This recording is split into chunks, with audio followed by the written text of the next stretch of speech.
오만사입니다. 저에게는 시누이가 2명이 있습니다. 둘 다 저보다 나이가 많아요. 큰 시누이는 저보다 8살이 많고 그 아래 시누이는 저보다 2살이 더 많습니다. 그래서 그런지 결혼 초부터 두 시누이가 장난이 아니었어요. 시어머니는 제가 결혼하기 전에 이미 돌아가시고 안 계셨어요. 그래서 큰 시누이인 형님이 매번 자기가 시어머니인 양 행세를 했습니다. 어쩔 때는 아예 시어머니 대접을 받으려고까지 했었죠. 시어머니는 시어머니고 시누이는 시누이가 아니었던가요? 시누이가 시어머니 대접을 받으려고 하니까 꼴불견이고 여간 밉상이 아니었죠.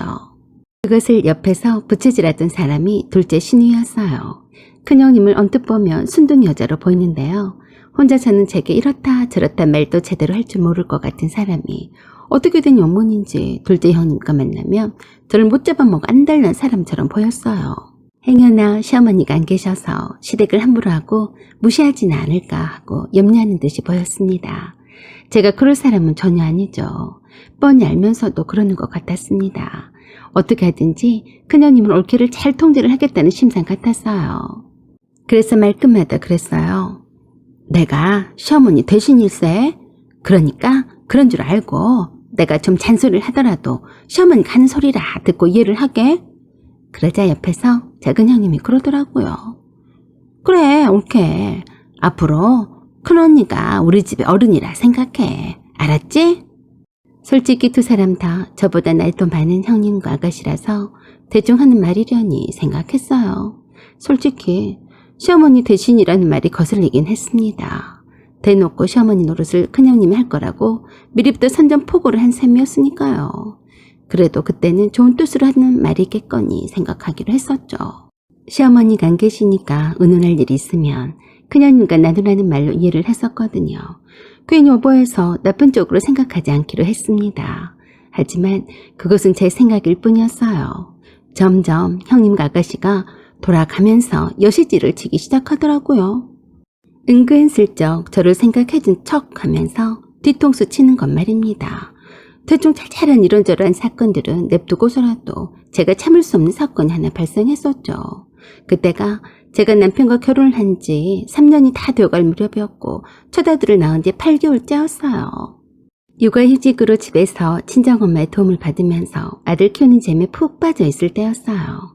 제가 아들을 출산했을 때에도 몸이 아파서 못 온다는 연락만 받았던 큰형님이 병원으로 입원을 했다는 소식을 들었습니다.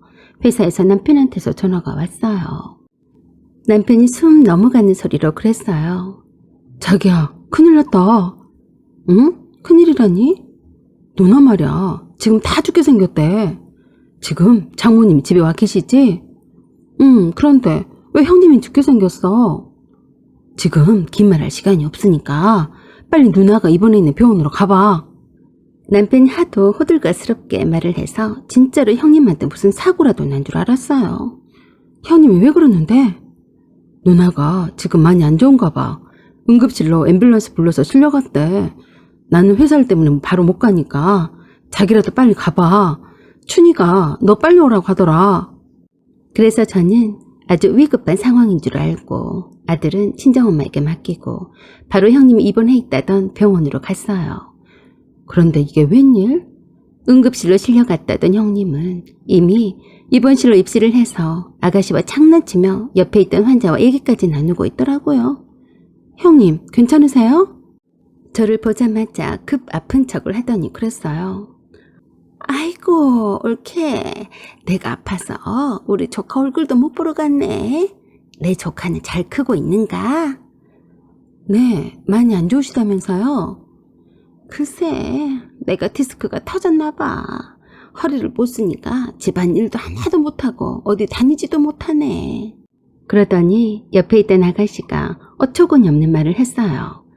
그러니까 허리 수술을 해야 하는데 철심을 박아야 하는 큰 수술이래. 그러니까 올케가 당분간 큰언니 병간호 좀 해줘야겠어. 네? 병간호요? 뭘 놀래고 그래? 아가씨, 제가 어떻게 형님 병간호를 하겠어요. 복덕이 키우는 것만도 하루가 부족한데요. 그러자 갑자기 얼굴 낯빛이 달라지더니 저에게 쏘아붙이더라고요.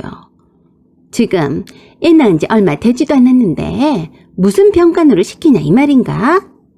네?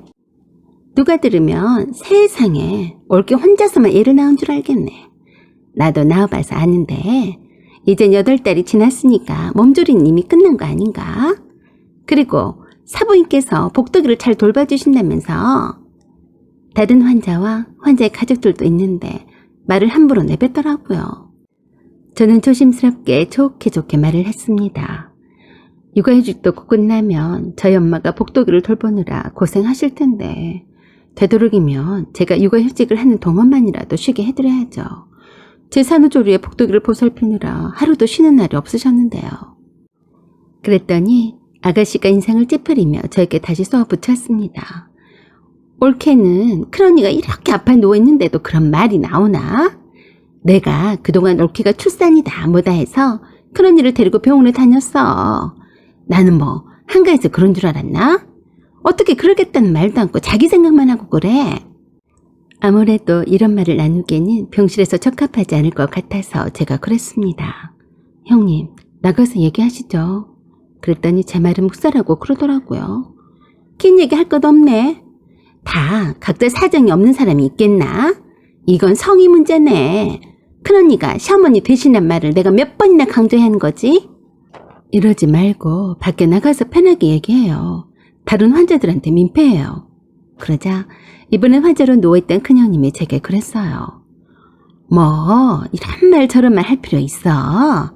자네가 좀 힘들더라도 춘희 대신에 와주면 되겠구만. 그랬더니 아가씨가 그러더군요. 큰언니가 허리가 저려서 집안일도 하나도 못해서 내가 그동안 큰언니 살림도 도맡아 했었네. 이젠 올케가 병간호도 하면서 큰언니 살림도 매일 가서 해줘야겠어. 별 희한한 소리를 다 들었습니다. 형님 병간호도 모자라서 형님 살림도 매일처럼 하라니요. 별 가짜는 소리를 다 하더라고요. 이쯤 되자 저도 참고만 있을 순 없어서 한마디로 때려주고 나왔습니다. 그렇게는 못하겠네요. 제가 지금 한가해서 온 줄 아나 본데요. 응급실로 실려갔다고 큰일 났다고 해서 놀라서 온 거예요. 보아하니 생각보다 걱정하지 않아도 될 것 같으니까 전 가볼게요. 말 같지도 않은 소리에 여러 말이 필요가 없었어요. 그냥 무시하면 되었거든요. 설마니 문병하러 와서 신우가 건넨 몇 마디에 바로 돌아서서 갈 줄은 예상치 못했는지 놀라는 눈치라 신우가 쫓아나오며 제게 말했습니다. 올케, 이게 무슨 경우 없는 짓이야? 자네 엄마가 그렇게 가르쳤어? 그러자 얼굴이 불그락불그락 하면서 뒤집어지기 일보 직전이었어요. 며느리가 시집 식구들 병간호며 살림도 해줘야 한다고 했죠. 아가씨도 치매 걸린 시어머니가 있는데 당연히 아가씨가 모셔야겠네요. 그렇게 해드릴게요. 라고 했더니 별 미친 소리를 다 한다고 하더라고요. 저도 한 성깔 있는 터라 지지 않았습니다. 어따 대고 경우가 있네 없네 해요. 아가씨나 형님은 어머니가 없어서 배운 데가 없어서 그렇게 못 배워 처먹었어요. 뭐야? 다시 말해봐. 너 미쳤니? 그래서 제가 말을 한 번 더 때려줬어요. 경우 없는 그 아가리나 닥치고 있어요. 못 들었으면 귓구멍이나 뚫던가. 저는 그냥 웃으며 두고 볼 일이라고 해주고 나와버렸죠. 그런 후 며칠이 지난 후에 둘째 신우이가 저에게 전화를 해서 나을 일을 쳤습니다. 올케, 무슨 짓을 한 거야? 왜 우리 시어머니가 우리 집으로 오신 거냐고? 그걸 왜 저에게 물어요? 아가씨 시어머니가 늘 아가씨 집에 가서 살고 싶어하는 거 몰랐어요? 지금은 치매라서 어린애 같아서 아가씨가 지극 정성으로 보살펴드리면 많이 좋아질 거라고 했어요. 며느리는 시댁 식구들 병간호며 살림도 맡아 해야 한다면서요. 복 받으실 테니까 잘 모셔요. 그러자 열이 오를 대로 오른 신우이가 소리를 질러댔어요. 지금 그걸 말이라고 해? 내가 미쳤다고 치매 걸린 노인네를 모시고 살겠어? 그걸 왜 저한테 그러세요? 다시는 전화하지 마세요. 며느리 노릇은 잘하시고요. 라고 하며 끊었습니다. 저희 친정아버지가 요양병원 운영을 하시는데 저도 거기서 간호사로 일하고 있습니다. 제가 결혼 전에 남편과 사귈 때부터 친정아버지가 요양병원 운영을 한다는 소식을 듣고 신우의 시모를 맡겨왔어요. 요양병원에 입원을 하자마자 신우의 시모는 집으로 데려다 달라고 떼를 써왔어요. 그것을 본 신우의 남편이 그동안 신우의 눈치를 살피느라 모시고 살자는 말도 못하고 있었는데 제가 말씀을 드렸어요. 아가씨가 제게 그랬어요. 며느리는 시댁 식구들의 병간호나 살림도 맡아서 해야 한다고요. 뭘 겁내세요? 어머니가 여기서 얼마나 답답하시겠어요? 중증 치매도 아닌데요. 그 말에 힘입어 신우이 남편이 신우이의 시모를 모시고 신우이 집에 들어갔습니다. 신우이 남편이 그랬다네요. 나는 내 엄마를 모시고 살 테니까 며느리 노릇이 싫으면 나랑 이혼하든지 아니면 네가 나가 살든지 해. 하지만 별 수 있나요? 경제적으로 온전히 신우이 남편에게만 의지하고 살았는데요. 자식도 없는 주제에 밥값이라도 하려면 며느리 노릇은 해야 했으니까요. 무일푼이고 무능력해서 이혼 후에 돈 벌 의지도 없어서 어쩔 수 없이 치매 시어머니를 모시고 살더라고요. 형님 허리 디스크 수술을 하고 퇴원을 할 때까지 간병인을 사서 간병을 받으라고 했습니다. 그 돈도 아까워서 간병인을 들이지 않았어요. 저에게 형님이 퇴원을 하고 다 나을 때까지 형님 집에 가서 청소도 해주고 신우이 남편의 반찬도 해주라고 하는데 이런 제안에 거절했습니다. 신우이 남편은 팔이 없나 발이 없나 어이가 없더라고요. 그래서 제가 그랬어요. 시어머니도 아니면서 시어머니 행세는 그렇게 하고 싶어요? 그렇게 대접받고 싶으면 돈 주고 사세요. 저한테는 그런 거 안 통하니까 헛수고하지 마세요. 그대로 연락을 일절하지 않고 끊어버렸어요. 상종 못할 인간들하고 가까이 지내선 안 되니까요. 사연은 여기까지입니다. 구독과 좋아요 부탁드려요. 감사합니다.